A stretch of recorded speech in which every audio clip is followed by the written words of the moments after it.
We spend in the world roughly $900 billion every year on road infrastructure, both new build and maintenance, and that is a tremendous amount of money.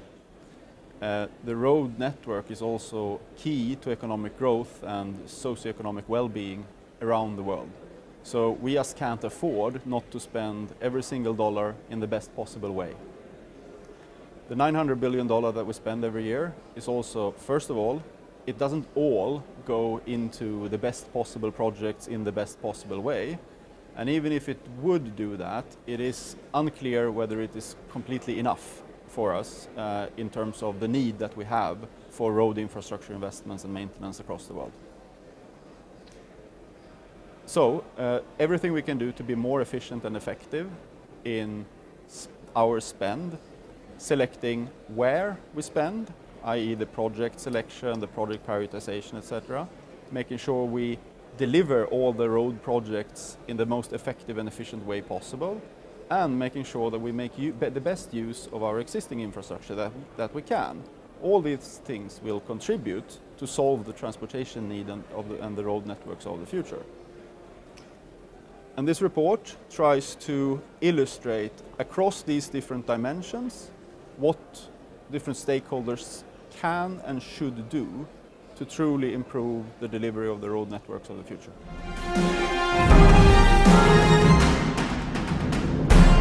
So the practices for how the road networks are delivered and the infrastructure is delivered across the world varies. On the highest level, obviously, there are very big similarities from starting with the early stages planning, going through the permitting processes and then tendering processes and construction processes and operating processes. So obviously, you know, a road is a road, regardless of where in the world it is. However, when you go into the details, there are significant differences in the practices, in how these projects are being evaluated, how they are being set up, what contracting structures are being used to tender the road projects out to suppliers, and how people, stakeholders, governments, etc., are using different measures like congestion charges, etc., to increase the capacity of the road networks. We see huge differences across the world. No single country that we have looked at is fully best practice across all dimensions. We see good practices in basically every country we look at, but we also see significant improvement opportunities in every country. When it comes to a couple of examples, project selection, for example, a very good practice that we see in some countries is the very fact-based evaluation of the socioeconomic benefits of the road project, connecting it also back to the overall transportation strategy that the country may have. In other countries, we see more political decisions that have less to do with the exact economic benefits of that particular road project. We even have seen a couple of examples where roads are being built in the periphery of the country instead of around the population centers, with the rationale being that zoning and permitting processes are too difficult close to the population centers, where the need is the biggest, and therefore roads gets built where it is possible to build them, rather than where they are needed. So we see big differences across the world on this.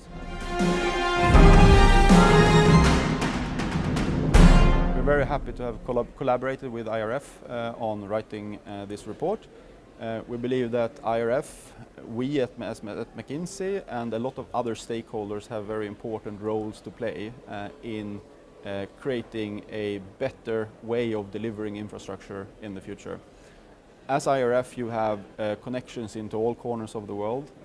You collaborate with road agencies everywhere and other players in the road infrastructure sector. We as McKinsey do as well. We believe that this report, hopefully, can allow many of these stakeholders to look through the different areas they can work on. Like I mentioned, making the best possible selection of the project, making the most use of existing infrastructure, and streamlining delivery. But there are also dimensions around the governance and the financing and funding of road projects that we explore more in this report, and that I believe can be helpful for road agencies and other stakeholders in the road network industry to look at and draw upon when they design their own improvement programs for the future.